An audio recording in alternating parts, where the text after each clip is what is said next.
What's going on, Ape Nation? It is Wednesday, September 22nd, 2021, and I apologize for my hiatus. Turns out that a couple days ago, I ended up using the mic and the boom arm. Actually, I ended up turning it into a weapon out of frustration, and we ended up having some technical difficulties that had to be worked out, so we had to get some new equipment. But that is in now, and so I am back to rejoin you just in time for a green day for AMC. Closing over $40 today, and it's about up almost another percentage point in aftermarket. So I missed you guys. I had some things I wanted to talk about, but nothing really crazy. This Evergrande thing is already blown over. I just saw an article talking about that China's going to take control of the Evergrande deal, and you know, this is so expected. This is communist China. They can't afford to be embarrassed in front of the world. Communism is supposed to be, you know, this all-encompassing form of government, and they really can't make it look like that system doesn't work. So of course they're gonna have to bail out the companies that are under their watch, and I just expect there'll be more restrictions after this for any Chinese stock or company. But it looks like that's going to get worked out, and I kind of have a feeling this was going to happen anyways. Their real estate development is horrendously over-exaggerated. I mean, they have whole ghost cities where literally nobody is in the cities living there or working there or anything. They're just built, and no one's ever moved in. I remember seeing something on Vice News about this like 10 years ago. So it's finally caught up to them, and the CCCP is going to bail them out.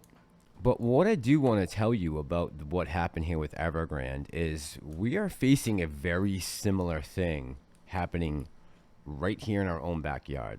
So about a month ago, I don't know if you guys remember, but I was making a video about CMBS as commercial mortgage-backed securities, and this article from The Intercept called The Bigger Short.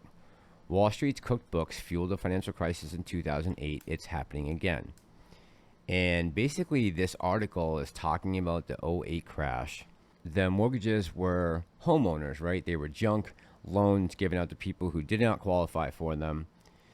And the only difference is now they have switched this over to commercial mortgage-backed securities. And with the pandemic, it just kind of accelerated everything. Where people are moving out of their locations, malls are closing down. There's a lot of commercial property that's going to come up for sale very soon. Leases are running out. And I told you about this whistleblower, John Flynn here, who used to work for Moody's. But before I get too far into that, cue the speeder.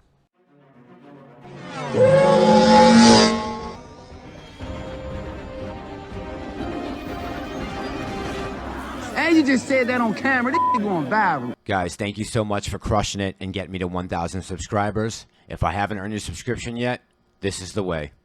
All right, guys, let's jump right into this. So I'm going to kind of keep this on the back burner from right now, but I did want to bring it to your attention because of what happened with Evergrande, and I haven't talked to you guys in a couple days. Just trying to remind you that I do still have all this information that I will be putting out in a video, but I believe this is going to be not going to happen until maybe late next year. But there definitely is a reckoning coming. People are working from home. There's a lot of empty commercial real estate right now, and the people who own these properties are getting money based on revenue that's not coming in from whether it be rentals or leases or whatever the case may be. And at some point, that bill's going to come due. The Fed, Jay Powell, finished his meeting today. He was quoted as saying, if progress continues broadly as expected, the committee judges that a moderation in the pace of asset purchases may soon be warranted. So he's letting you know they're coming. Respondents to a recent CNBC survey said that they expect tapering of bond purchases to be announced in November and begin in December. So it is coming. He's letting you know. And I think the market has reacted appropriately in the last, whatever you want to say, 6 to 8 weeks. It goes on, while no decisions were made, participants generally viewed that so long as the recovery remains on track, a gradual tapering process that concludes around the middle of next year is likely to be appropriate. For now, the committee voted unanimously to keep short-term rates anchored near zero. So it's going to be a little sooner than we expected. It's going to be 2022, not 2023. but the market did respond well to it.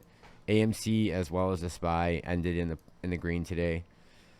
So again, Jay Powell is continuing to kick the can, almost worse than the hedgies. I am working on a whole video about this SEC, Gary Gensler, GameStop saga that's going on. So I did get a chance to finally watch the Senate Banking Committee, the whole meeting that they had with Gensler, and their talk about crypto. They talked about payment for order flow a little bit, mostly about crypto. But there was at one point when I believe Toomey called Gensler out because we are still waiting on documentation from him. Either you want to call it a report or an investigation about GME and Robinhood squeeze back in January. And I'm going to give you the exchange real quick. The SEC will submit those reports promptly. And you testified to the House that the SEC would have a report on GameStop and Robinhood by this summer. That report has not been produced yet. We've got a week left in the summer. I do certainly hope that we will see it soon. Now let me turn to cryptocurrencies. And my time is... As far as we were told back at the beginning of the summer, Gensler was supposed to have this report or investigative documents out to the Senate Banking Committee actually in August. It wasn't the end of the summer. He was supposed to have it in August. So not only is he late, but he doesn't even know when it's going to be here. He says soon, but he doesn't give a specific time. And I don't want to hear that they're understaffed or they don't have the money. I really just want them to get it done. I want to know what it's going to say.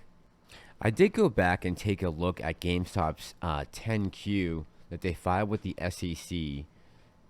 Believe is back in May, I'm pretty sure. And I did go looking to see, and sure enough, I found right here on page 20, under other information, item 5 on the very bottom, just buried right down here. It says, on May 26, 2021, we received a request from the staff of the SEC for the voluntary production of documents and information concerning an SEC investigation into the trading activity in our securities and the securities of other companies, meaning probably other short-sold companies that squeezed back at the end of January. We are in the process of reviewing the request and producing the requested documents and intend to cooperate fully with the SEC staff regarding this matter.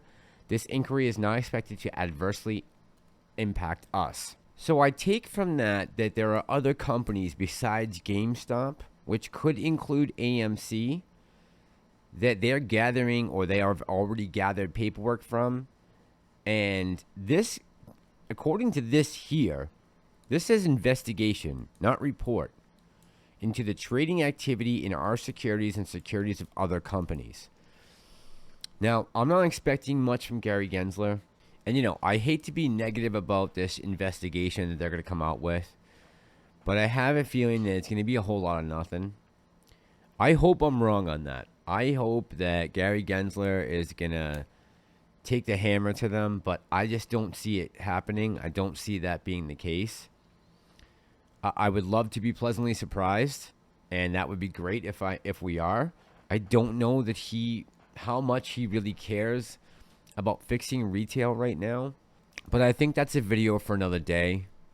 So guys, I'm going to stop it here for tonight. I do want to go deeper into this SEC investigation. I want to go back into Gary Gensler's life, how he taught at MIT about blockchain, how that could help us in order to timestamp and stamp all shares that are bought in the market going forward using blockchain technology. He's very up to date on that. He knows the system very well. Like I said, he taught classes at MIT about it. There's actually a video on YouTube. If you just type in Gensler MIT blockchain, it's like 2 hours long. I watched it maybe like a month ago. And he goes into great detail about using blockchain for different types of things. And I don't see why they couldn't be used for securities. But I am going to be working on a video diving back into Gensler's past and just seeing where he might be coming out with this report, Is he going to take the ape side? Will he take Wall Street side? And we'll just try to break down where his mindset is at right now. Or does he already know that the MOAS is coming and there's no way to stop it? So maybe he's just going to join the apes and have our backs on this. I will be back with that video for you guys tomorrow. This is Ape Nation. I'm the Massalorian, and I'm back.